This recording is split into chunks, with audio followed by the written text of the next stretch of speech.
Hi, my name is Beth Hiley here for Board Game Geek at SPIEL 2016. I'm sitting down with Martek Meidel from Galakta, and you've brought us Age of Thieves.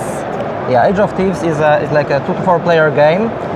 It's set in a city of Hadria, where the Emperor Lucius IV comes with his court, and he brings the most valuable jewel of the realm, the Emperor's jewel, and a group of thieves, rogue masters, decides to steal this jewel. Which I'm guessing is probably this fabulous red run right there in the middle. Yeah, exactly. and each player takes the role of like arch thief, of like master of shadows. Each thief has a unique motivation why he or she wants to take the Emperor's jewel, and each thief also features like a special ability, a passive one, and also another one which is on the card that can be used actively. So actually each thief is differentiated by 2 different abilities and a unique style of play. And generally the game is about trying to avoid guards on your way to the jewel, and then escaping from the city via one of 4 gates. Actually, once anyone takes the jewel from the center of the board, then we're gonna draw one of district cards, and this card shows us the only gate that is open, and this is the only gate that thieves can escape from the city. So the game is gonna get much more intense while all the thieves are trying to escape through one and only place, and then they try to take away the jewel from each other. Plus, except this Emperor's jewel, you have a number of other jewels that are worth victory points. So if no one escapes with this Emperor's jewel, then we're gonna count the other jewels that appear. And the game is somehow governed using event cards. So we have like 2 types of event cards: calm events and alarm events. They are differentiated by the back of the card, and there are always 10 event cards for the calm part. And at the beginning of each round, we're gonna draw a card.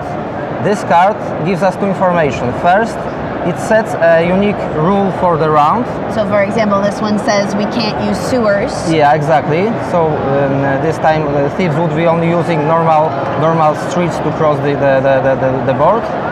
Or with this card, for example, the guards would be more powerful for the round. Plus we have another information which says that a new jewel appears on the board. Okay. And actually the first player has to place the jewel. We use rows of compass, which is located on the board and on each card. So now, for example, we'll be placing the jewel. So this one's pointing towards north. Pointing towards north, so somewhere in the northern district, actually. And this way, we would be playing until 10th round, or until someone actually steals the Emperor's jewel. If no one steals the jewel in 10 rounds, everybody loses. So people have to play very quickly and get the jewel as soon as possible. And so you might not leave the city, but you at least have to try.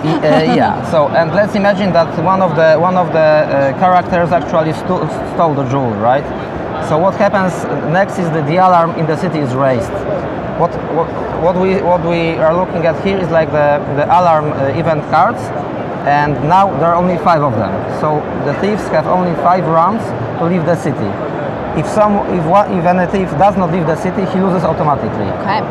If he leaves the city, we either check for the Emperor's jewel, then he wins automatically, or we check for victory points in other jewels. That's basically how it works. And what changes here is like the events are much more severe, much more difficult for the thieves, because the guards are more vigilant, they're more powerful. And generally the pace of the game speeds up once the alarm is raised. What happens also is like we have like two types of guards.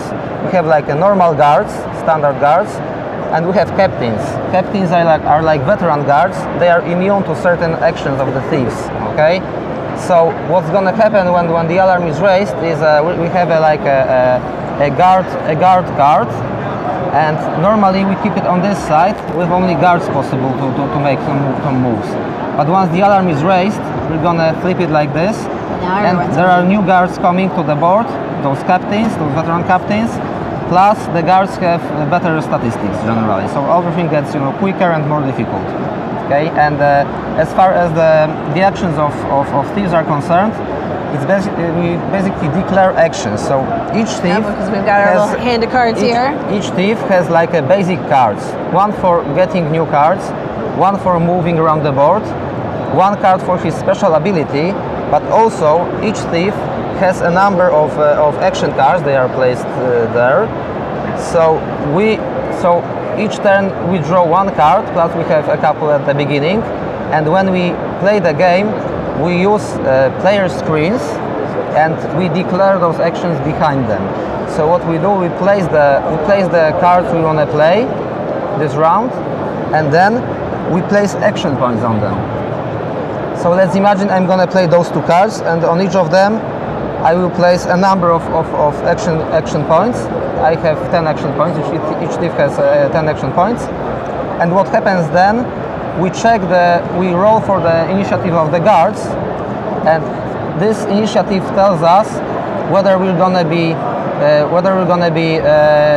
making our actions before or after the guards. So if I wanna do action before the guards, I have to place more action points than the initiative says, basically. So you can add a lot of action points to guarantee that you could do it before or take the risk that you might end up going after. And sometimes I want to be after the guards because I'm in a situation that they cannot catch me, so I'm going to let them activate first, and then I'm going to sneak past them, for example. Okay. And as the theme of the game is like we call it in the company, we call it Vinci Punk, because it's like it's not a steampunk per se, but more like like strange inventions of Renaissance geniuses. Okay, so you have, instead of, let's say, some like abstract actions, each action card is actually some kind of like a gadget, like a mechanical rats, grenades, alchemical potions, like the clockwork animals. That's the idea. So there are 6 characters in the game. One of them is actually like an evil, like a mad genius who uses lots of these strange contraptions, to achieve his goals. So you can get a lot of replayability by trying out different characters and their unique powers. Well, I think that gives us a really good idea of what to expect if we open up Age of Thieves. And Mark, thank you so much for letting us take a quick tour. Thank you very much.